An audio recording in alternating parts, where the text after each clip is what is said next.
Motorsport Radio. Right, good evening, Rick. How are you? I'm good. I had a bit of a hectic day today, but yeah, all good, man. Awesome. Yeah, so obviously, welcome to Motorsport Radio. Thanks. And I do apologise if I really sound a bit nervous as well, because I'm a bit starstruck, because as I was saying before, been following the British Touring Cars for 23 years this year. And yeah, and you never thought you'd see a 47-year-old rock singer in it. Funny enough, no, until last year, and it was really an interesting maiden season for you last season. Yeah, it was tough. It was really tough. I mean, as I said before, it was just so much to relearn. Going from rear-wheel drive and downforce and ABS and traction control and lots of horsepower and big grip to virtually, well, in comparison, no grip. You know, front-wheel drive, shifting, rubbing, standing starts, circuits I hadn't driven before. I mean, you know, I felt like I was starting again. And at the beginning, I really questioned why I was doing it. So, yeah, but the fact is, you know, I won everything in GTs. You know, I was Pro-Am and overall title winner in GT4, won Pro-Am and overall winner in GT3. I'm still the only person who's ever done that. And so I knew that I could only do worse. And so the idea was potentially to go into Europe, but I just didn't have the time. And then, of course, COVID hit. Well, I say COVID hit, also my illness hit really badly. And so I had to have, as people now know, I had a massive operation in January 2020 to take most of my gut out. And, you know, I didn't know whether I'd be able to ever get back into a race car or even onto a stage or anything. And so I thought, you know, if I'm going to get better now, you know, let's go big. Let's go big or go home. So yeah, I took the plunge and, you know, scraped, borrowed, begged, and got a budget together and got into a car. And it was a good year for learning. You know, my pace at the end was on a par with all the people. But the thing is, because everyone's running within tenths, it doesn't matter whether you're going faster than someone who's in sixth. You're still in 23rd. You know, so it's all static, and that's the problem. In these races, you know, you can make a few places up at the start, but as soon as it starts stringing out, you know, you're never going to make like 10 places up unless you're way quicker than everyone else. And obviously for me, it was a building year and still learning front wheel drive. So, but you know what, at the end, I was happy with it. So yeah, there we go. It's pretty decent, especially with, obviously, like you say, you've gone from obviously, rear wheel drive to obviously the front wheel drive. What's the transition going to be like going back from obviously front to rear this season? Yeah, obviously, yeah. It's going to be a bit of a different challenge, isn't it? But yeah, obviously for me being a fan, I'd rather hear it from the driver, not me just speculating what I know from being a fan. So tell us about that. No, I mean it's going to be very different again, because even though it's rear wheel drive, which is more familiar to me, you know, I've got a lot to learn. Also, it means that I've got to relearn the circuits, how to drive a rear wheel drive now around those circuits. You know, I was just getting the hang of it with front wheel drive. But, you know, the car's a decent car, as we know. You know, Ash did all right in it. And I'll be in what was Borderley's car. And but it's well engineered. You know, the team are really excited about having me on board. And I'm really feeding off their enthusiasm at the moment. It's really good. And you know, we're all quite excited. And for me, you know, listen, my aim is never to win races. You've got to remember, I'm 47. I'm a bronze graded driver, which means I'm an amateur. I'm up against some of the best drivers in the world who've been doing this for years. And let me tell you, after last year, I know there are a lot of little tricks that these guys know, right? From just the little nudge, the little push here, the little nudge there on that specific corner, the way to pull the car around. Those things, right, take years to learn, and all the little trick books, they keep pulling them all out. And so I learned a couple, but I've always said, this is the other thing, I've never really rubbed per se. You know, I've driven aggressively, but the idea of getting into someone's rear bumper has never been a thing for me. You know, I've always said that the way I drive is I will force a mistake and then I will capitalize on that mistake. And that's by bullying, showing, getting yourself into, sticking your nose in, trying to put stuff whereby you force an error. That's always been the way I drove. And I didn't change the way I think about that all through the season. And you know what? There are a couple of occasions where someone bashed me out of the way. And I went, and I'm not going to, there are several people actually over the season. And, each time I went and took them back cleanly and just sort of went, look, that's how you overtake kids, And, so, and I will always maintain that I will always drive fair and clean. Maybe I need to be a bit more aggressive, to be honest. But, it was a learning year. So I had to just sort of do the best I could. Cool. I'm going to hand you over to my co-presenter, Josh, who has a couple of questions to ask you. Go for it, Josh. Yeah. Hi, Rick. Hey, mate. One of the things I've always been wanting to ask you, obviously, you took your debut to touring cars last year. How daunting was it to line up alongside the legends like Ash Sutton, Gordon, Shedden, and all of those in what is basically a car that you'd barely driven? Yeah. I mean, I think you could answer your own question there. It was just absolutely bonkers, just rolling out with seeing my name on the side of a car. And I'm on the same. You've got to remember, people don't realise this. I worked for years before, luckily, the band took off. I worked for years for Haymarket. I used to sell adverts in Autosport magazine. So, I was selling ads to people in because I loved this industry, but I couldn't get into it. I didn't have the money to get into it. And I raced karts for years. And this is all contrary to what people think. I never, the whole dad funding stuff did not happen.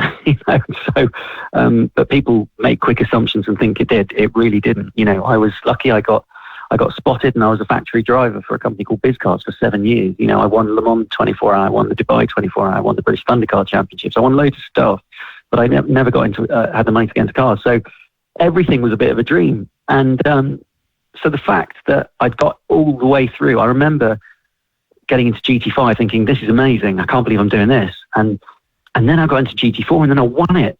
And I was like, blimey. And I remember taking my family around. Actually, Gordon was in a Ferrari and I knew him those days. And I said, can I come have a look at your GT3? And I took my family into the pit box and I said, look, this is a GT3 car. I will never, ever drive one of these, And then I ended up racing the most expensive one there is, thankfully, because Team Parker believed in me. And we delivered Bentley's only domestic GT title, So then what else can I do? What else can I prove that, you can start late with only a modicum of talent and with a debilitating illness.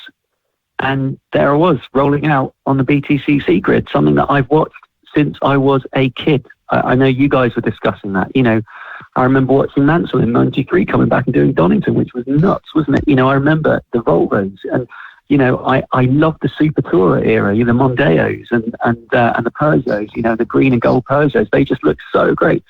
And now I'm part of it. That is amazing. And you know what?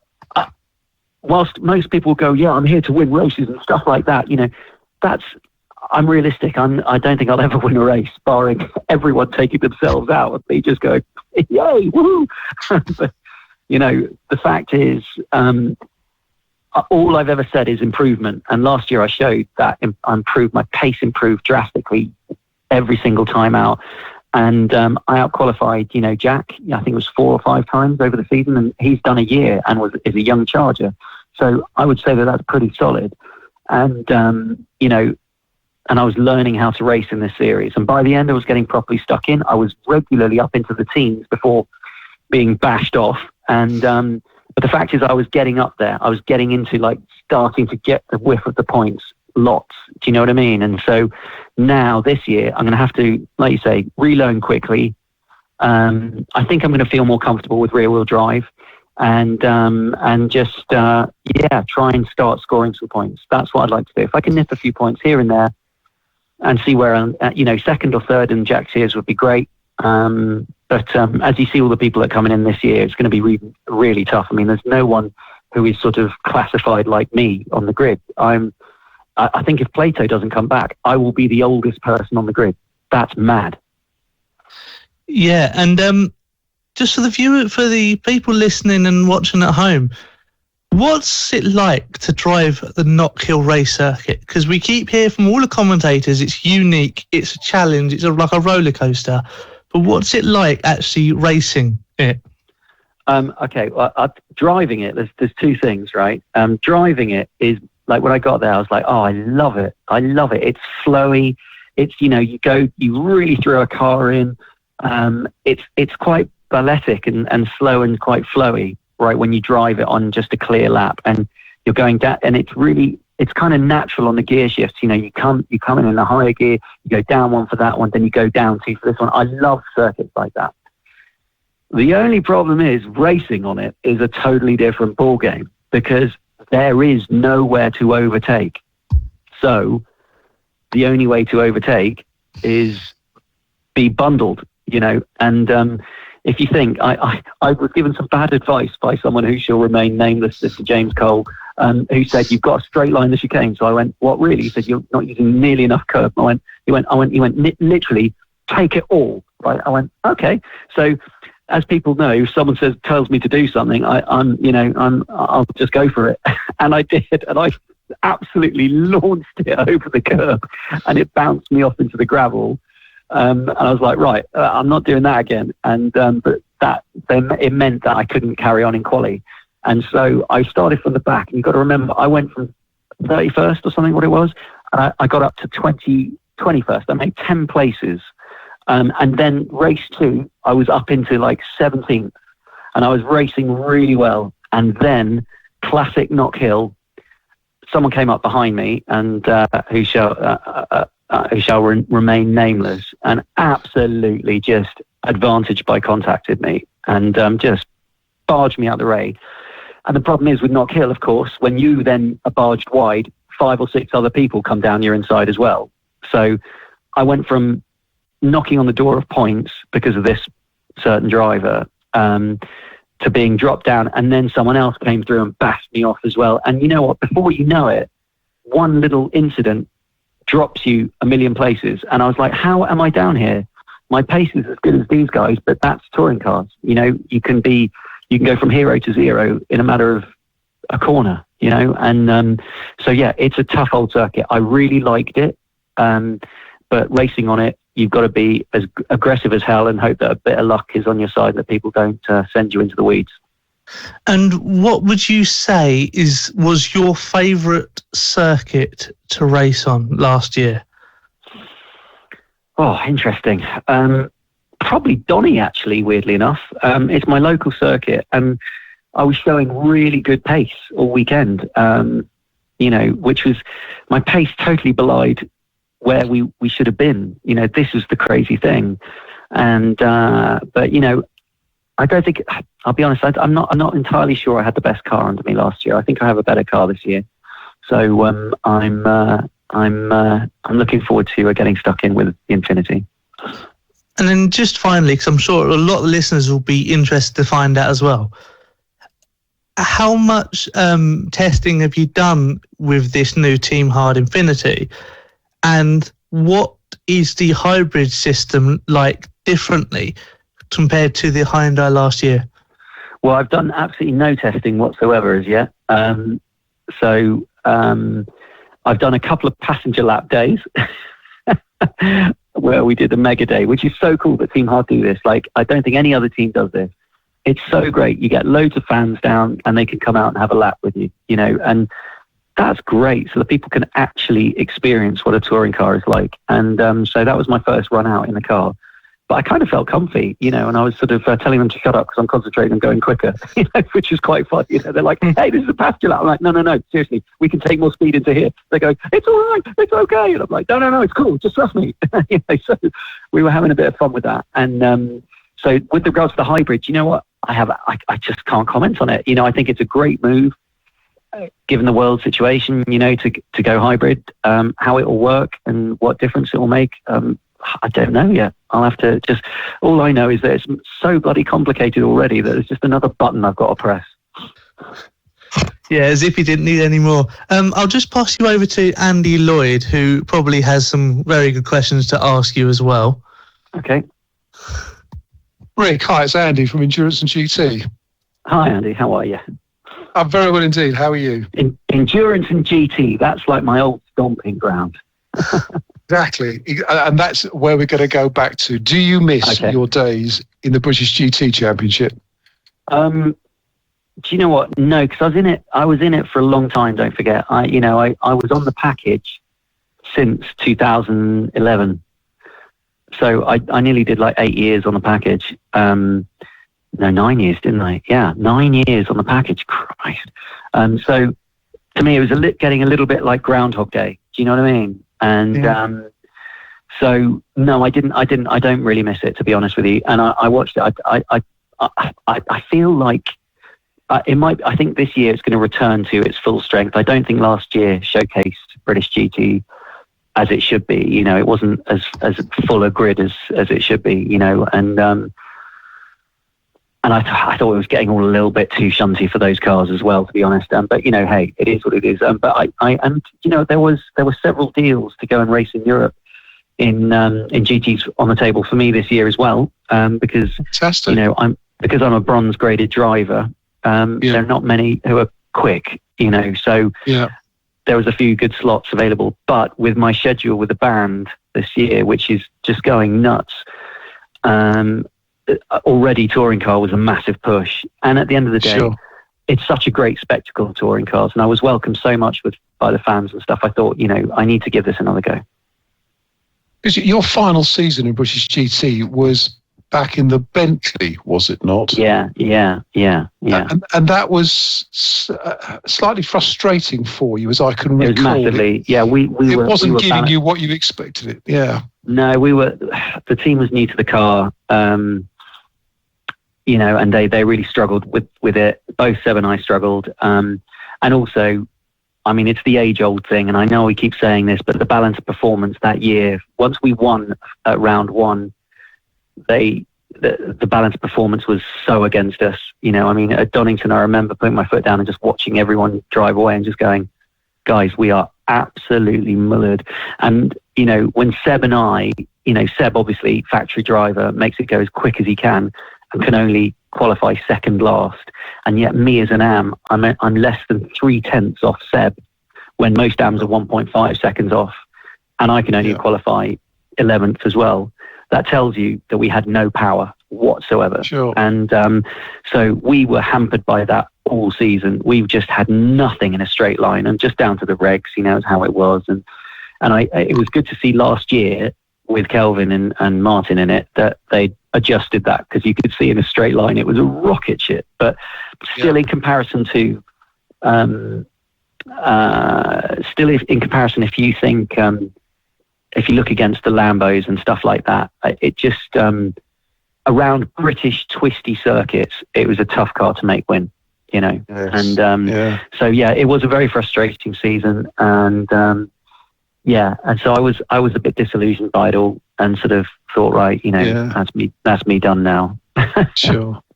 But Seb's in Carrera Cup this year, isn't he? That's an interesting direction for him. I literally just texted him 5 minutes ago. He had his first test today. I'm so pleased because, you know, Seb, you got to remember, we were working together. You know, I see him as like my little brother in a way. And so, you know, we were trying to help each other. You know, he was making me quicker, and at the same time I was trying to help him focus on achieving his goals. And, you know, and I was so happy when he got a factory drive. And then of course COVID hit, and I was just so gutted. I'm absolutely gutted that, you know, that his career just got to the point that he's been working so hard to. But you know what? He's a quick lad, and I think Carrera Cup is a great move. And of course he's with the team that I love, which is Team Parker. Stuart and all the boys are it's just family. And I even popped in there 2 days ago just to go and have a cup of tea, because that team is like a second family to me. So I'm so pleased that he's back with them. I think he's going to go really well. And you might have been asked this question before, but how much do you change your driving style from a packed GT grid to moving on to the BTCC grid? Oh my God. Was it, and has it been a massive change for you in your style? Massive. Everyone says it must be similar. I said the only similarity is that they've got four wheels and a steering wheel. everything else is different. How you load the car up to take corners is different. How you brake, how you utilize the gears, how you have to keep the diff engaged. The racing. The best way I can describe it is it's a bar fight. And literally every lap is like a qualifying lap, but whilst bar fighting. So when someone said, "What's it like?" I said, "Well, basically, you line up, you smash your bottle." You wait for the lights to go off, and then you literally go in swinging. And that's how it is. Yeah. And if there's even half a chance, you have to go. And that's where in GT, which is for me was a bit difficult because half a chance isn't a chance, right? Whereas half a chance is more than enough here. You would steer clear of the curbs massively in the GT car because they were so stiff in the downforce, and as soon as air gets under the car, you lose grip. With this, you don't just hit the curbs. You take I think it was Jiggy, you said, right, look at that curb. Take what you think is a piss take and then take it again. That's how much curb you need to take. Basically, the grass is more grippy, whatever. It's just nuts. So, yeah, it's completely different. And also with, in GTs, you get to know what the other drivers will do. With here, it's a completely unknown quantity. And there are some drivers which are just ruthless, and there are others that are really considered, and you've got to really sort of think quick and think on your toes to react quick. And if there's half chance, you have to take it or try and enforce taking it. So yeah, it's a very different ball game. Brilliant. Well, I have to say you are sadly missed in the British GT paddock. Thank you. The friendly face and the glamour and the dream team was a golden age, I think. Wasn't it? Thank you. It was fun, wasn't it? What was the year? Was it 17? You won the championship? Yeah, 17. I remember standing at the foot. I remember standing at the foot of the podium when you and Seb were at the top spraying the champagne, and the look on your face. It was a magical day. It was absolutely wonderful that day. And I wish you all the very best for this season, and hope to see you getting some podiums and spraying the champagne again. Oh, well, let's be honest, it's touring cars. If I can get into the top 15, when you look at who's on the grid, so for a 47-year-old, quite ill rock singer to be able to break into the points in BTCC would be a massive deal. That's my aim, and anything else is just a bonus. We've all got our fingers crossed, and we'll be cheering you on, Rick. Thanks, man. All right, guys. Cheers. I will see you all later. Is that me done? I just wanted to ask you quick, Rick, because obviously we've asked you loads of questions about your racing, but we haven't asked you anything about your singing career. Yeah. So, why don't you tell our listeners who maybe know you from the racing but not from the rock career, why don't you introduce our listeners to your rock career, what your band is, where your band plays, etc., etc.? Okay. Well, years ago, I was obviously trying to be, a musician, and it all went south. The industry can be pretty brutal, let me tell you. And so I looked at going a different route. So I went into corporate because there were only sort of famous people and wedding bands, and there was nothing in the middle. And so I said, you know what?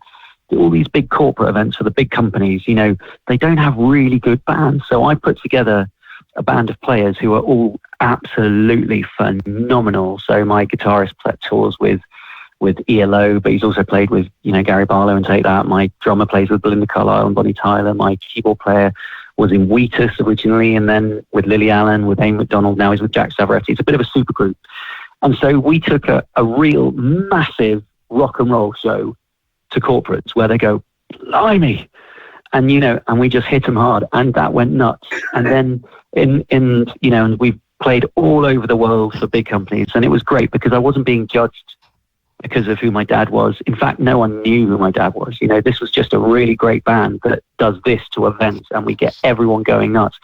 So we became successful in that field, and then all of a sudden now, in the last couple of years, it's really, people are starting to book us for big public events. Like, so for this year, we're opening the Isle of Wight Festival, which is amazing. And we're headlining Loudfest, Godstanbury, Tuddenham Hole Festival, Shipston Proms. We're all headlining. We're headlining a big JCB festival.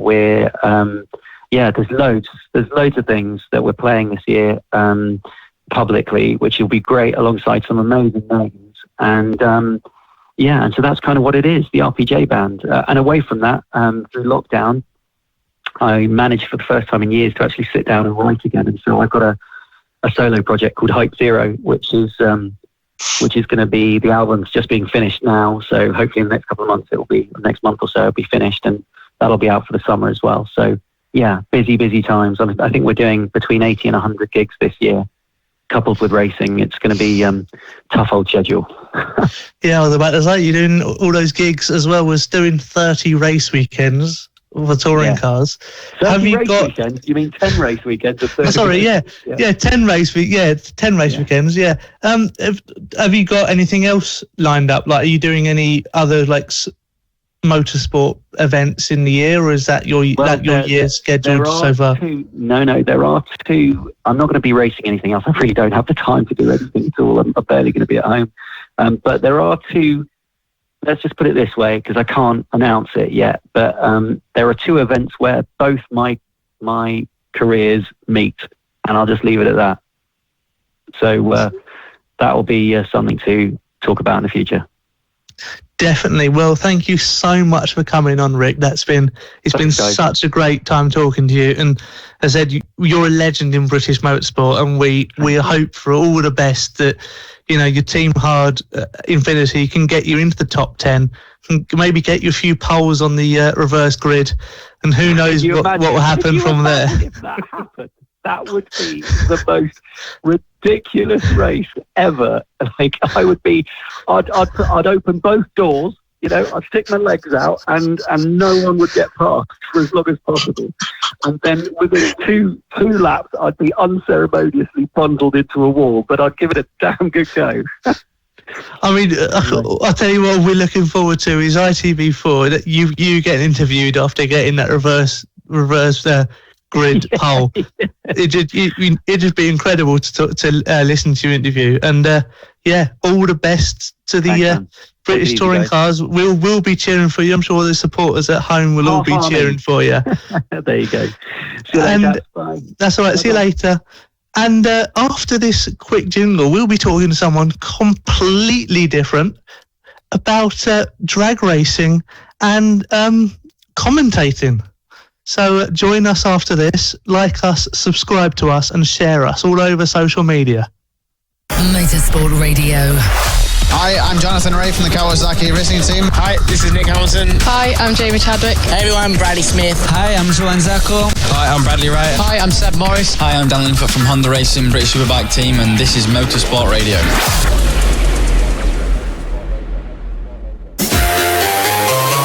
Hi, this is Nick Hamilton, and this is Motorsport Radio.